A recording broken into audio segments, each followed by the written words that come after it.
রমজানের ঈদের জন্য নতুন জামা, নতুন শাড়ি, নতুন গহনা, নতুন জুতা, নতুন শার্ট, নতুন প্যান্ট, নতুন থ্রি পিস, এগুলো কিনবার কোনো প্রয়োজনীয়তা ইসলামের মধ্যে কোথাও নেই।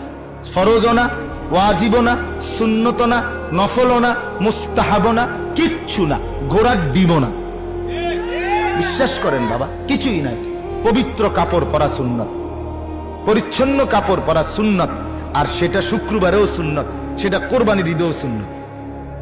কথা বোঝেন নাই? আমি অনেক সময় বলি, এক ঈদ জায়গা কাপড় সফরের ঈদ, আরেক ঈদ গরু ছাগলের ঈদ। তোর ঈদ কোনটা? মুসলমান, তোর এই ঈদ কোনটা? বোঝেন নাই? কাজে বছরে রোজার ঈদ মানে কি? কাপড় সফরের ঈদ। আর কোরবানির ঈদ মানে কি? গরু ছাগলের ঈদ। তোর ঈদ কই?